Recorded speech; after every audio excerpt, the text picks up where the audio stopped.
Hey, what's going on YouTube? Today I wanted to do a quick unboxing video of the crystal clear DualShock 4 controller for the PlayStation 4. I recently purchased this from GameStop on Black Friday, ordered it and had it shipped to my door. UPS literally just dropped it off a moment ago. So as you can see here, this is the box. It's in really great shape for it being shipped out. And this is the newer style, the newer design of the PlayStation 4 controller. Right up top you'll see that there's a, when you look at the touchpad, there's a little light that you can see, the light bar on the back of the controller that you wouldn't normally see on the older generation controller. So I've already cut the tabs off here, or the plastic tabs. So just bear with me while I lift open the lid here. Alright, so one flap, second flap. And as you can see, the controller is pretty much encased in this plastic container once you open up the cardboard. And it's in it has some nice neat packaging.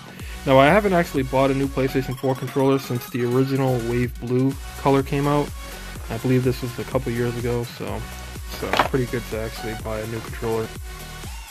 Alright, so this is what the controller looks like in the hands. It does feel really nice in the hands. You have a nice little grip there with this textured back cover. Now, one thing I do not like about the PlayStation 4 controllers are the color schemes. You only get that one tone in the front. This front plate is usually the color, and then the back is a different color scheme. So that's one thing I don't necessarily like about the PlayStation 4 controllers.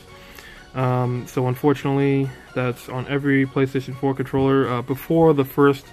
When the PlayStation 4 first came out, the colored controllers, you had like a blue, but then the back plate would always be black.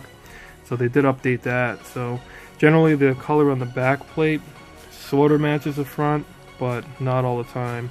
As you can see, the crystal clear controller would be so much better if this back piece was all clear as well. So if you have an older PlayStation or PS1 controller that was see-through, that was actually clear on all sides, so, or on both pieces.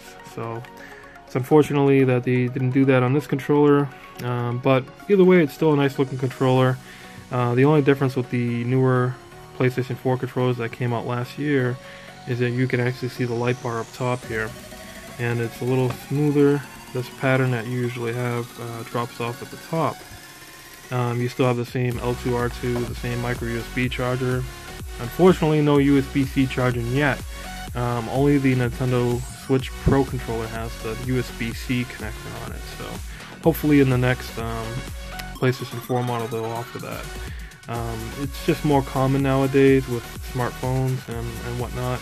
So that connector is, it also offers a faster charging capability, and you can plug it in, it's reversible. It's a reversible plug, so you don't have to have it face a certain way like these micro USB ports. But overall, the controller, as I mentioned, has the same 3.5mm headphone jack down below, and also the same buttons overall. Thumbsticks, everything's pretty much the same. So I purchased this controller from GameStop for $39.99 on Black Friday. I also used a Power Up Rewards member coupon that took off $10, so overall for $30, not a bad deal. I currently have the original Wave Blue controller, and as I mentioned, the older generation controller, it's blue in the front and then black on the back. So, but so I figure it's about time for an upgrade, so that's why I bought this new one. Hopefully we'll see a newer generation PlayStation 4 controller that has the two color schemes matching like the Xbox One controllers do. If you watch my other videos, I showcase how that, how the newer Xbox One controllers have one color on both pieces, on the back and the front. But overall, the PlayStation 4 controller in my book is definitely a really, really good controller. I'm kind of leaning more toward the Xbox One controller, where you have the thumbstick up top here and the D-pad down below.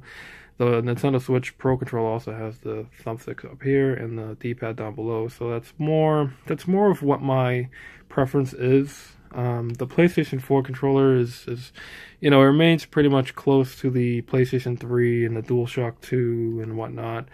But overall, it's still not a bad controller. It's actually, usually one of the best controllers of the bunch, but in my book, it's second place. It's a little better than the Pro controller, and Xbox One controller would be my favorite.